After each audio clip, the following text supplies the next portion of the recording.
Have the mighty fallen? Former Vice President Cheney criticizing former President Bush for not pardoning former Valerie Plame outer Scooter Libby. Our fourth story tonight. Now they're eating each other's carcasses. The ex-vice president telling the Weekly Standard magazine that, quote, Scooter Libby is one of the most capable and honorable men I've ever known. He's been an outstanding public servant throughout his career. He was the victim of a serious miscarriage of justice, and I strongly believe that he deserved a presidential pardon. Obviously, I disagree with President Bush's decision. I'm joined now by John Dean, White House counsel during the Nixon administration, author of Worse Than Watergate, Conservatives Without Conscience, and Broken Government. John, thanks for your time tonight. Thank you, Keith. So why didn't Bush pardon Libby? I'm not sure anybody can fathom George Bush's motives and actions, maybe even including George Bush. But it's clear he decided that the commutation he gave him that kept him out of prison was enough.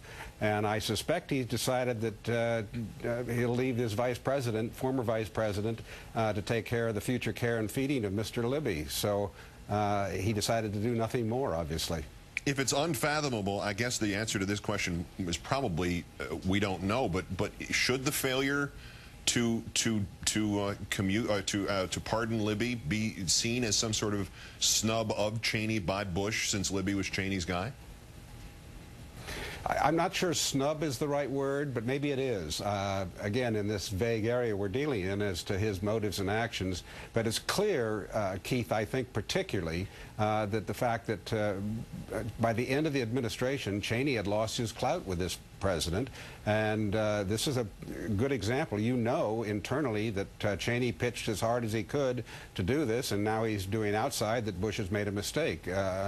But it was clearly something that Bush may have just said, I've had enough of the backfiring Cheney schemes, and decided to take no action. Ultimately, despite what many of us were expecting or fearing at the last minute, no wave of 50 pardons. In 8 years, he only pardoned 189 people. That is a modern low. He commuted 11 other sentences. His totals on both scores well less than half of the Bill Clinton total. Is there any reason, any explanation as to why he came in so under the pardon budget? You know, presidents actually like to grant pardons, and the reason that generally prohibits them from doing more of it is the political cost that is often involved. That's why they frequently wait until the end of their term to do it.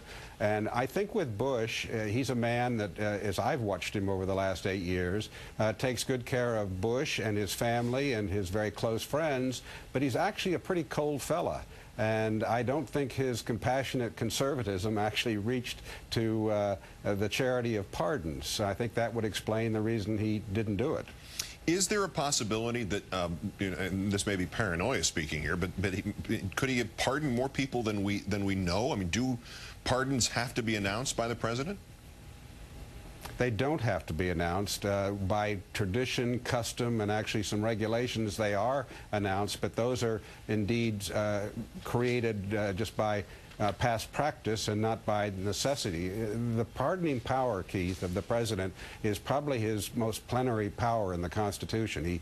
It's a clear grant that he can do what he wants. So I think that the fact that he might have indeed, if he felt there was some national security reason, have indeed issued secret pardons. He could have done it, and it would only become known if the person who got the pardon somehow needed, say, in a prosecution for torture, maybe, would have to say, well, I've been pardoned by the president, which would actually have a limited effect.